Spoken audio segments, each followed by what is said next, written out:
इंसान जब पैदा होता है तो वह कौन सी 3 खास चीज़ है जो अपने साथ लेकर आता है?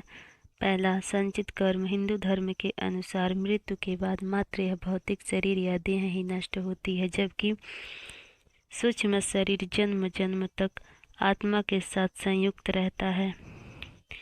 यह सूक्ष्म शरीर ही जन्म जन्मांतर के शुभ अशुभ संस्कारों का वाहक होता है।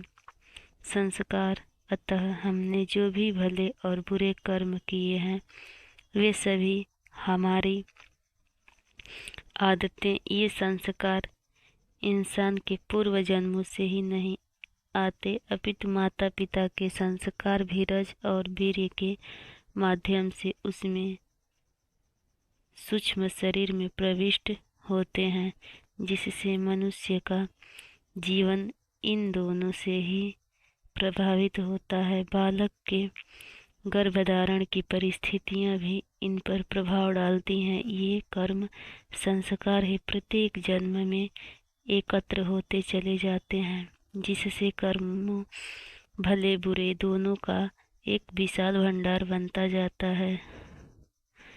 इसे संचित कर्म कहते हैं। अब जब इंसान मरता है तो इन्हीं संचित कर्मों में इस जन्म के कर्म भी एकत्रित करके ले जाता है। दरअसल इन संचित कर्मों में ये एक छोटा हिस्सा हमें नए जन्म में भोगने के लिए मिल जाता है। इसे प्रारब्ध कहते हैं। ये प्रारब्ध कर्म ही नए होने वाले जन्म की योनि एवं उसमें मिलने वाले भोग को निर्धारित करते हैं। फिर इस जन्म में किए गए कर्म, जिनको क्रियामाण कहा जाता है, वह भी संचित संस्कारों में जाकर जमा होते रहते हैं।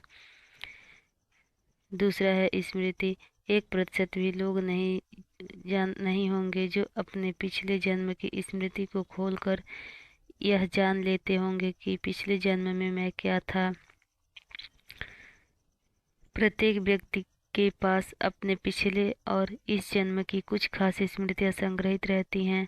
यह मेमोरी कभी भी समाप्त नहीं होती। भगवान श्री कृष्ण गीता में अर्जुन से कहते हैं कि हे अर्जुन, तुझे अपने अगले और पिछले जन्म याद नहीं है, लेकिन मुझे अपने लाखों जन्मों की स्मृति है। लाखों वर्ष पूर्व भी तू था और मैं भी था।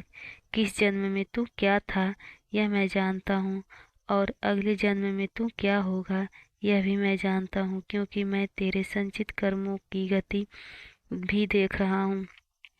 अतः यह कहना होगा कि जब इंसान जन्म लेता है तो वह अपने पिछले जन्म की स्मृतियाँ साथ लाता है, लेकिन वह धीरे धीरे उन्हें भूलता चला जाता है। भले भूलने का अर्थ यह नहीं है कि वे स्मृतियाँ मिट गए, वे अभी भी आपकी हार्ड डिस्क में हैं, लेकिन वह रैम से हट गई हैं, डी में कहीं सुरक्षित रखी हैं।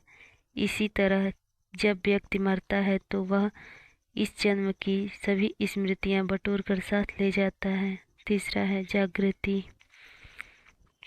यह विषय थोड़ा कठिन है। प्रत्येक मनुष्य और प्राणी के भीतर जागृति का स्तर अलग अलग होता है। यह उसकी जीवन शैली, संवेदना और सोच पर निर्भर करता है। जैसे हम समझ सकते हैं कि एक कुत्ता मनुष्य कम जागृति है, जैसे एक शराबी इंसान होता है।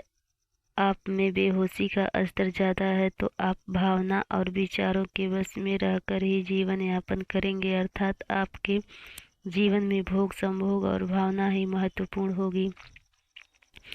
आप इसे इस तरह समझें कि आप में और पशुओं में क्या खास फर्क है। आप कपड़े पहनते हैं और थोड़ा बहुत सोचते हैं, लेकिन आप में वही सारी प्रवृत्तियां हैं जो कि एक पशु में होती है, जैसे ईर्ष्या, क्रोध, काम, भूख, लालच, मद आदि सभी तरह की प्राथमिक प्रवृत्तियां। प्राणियों को प्राणी इसीलिए कहते हैं कि वह प्राण के स्तर पर भी जीते और मर जाते हैं। उनमें मन ज़्यादा सक्रिय नहीं रहता है। मनुष्य में मन ज़्यादा सक्रिय रहता है, इसीलिए वे मन की भावना और विचारों में ही ज़्यादा रमते हैं। वे मानसिक हैं। मन में ऊपर उठने से जागृति शुरू होती है। जागृति की प्रथम स्टेज सद्बुद्धि और द्वितीय स्टेज विवेक और तृतीय स्टेज आत्मावान होने में प्रार्थना और ध्यान से जागृति बढ़ती है। अध्यात्म से अच्छी किताबें पढ़ने से इंसान आध्यात्मिक क्रिया पर चले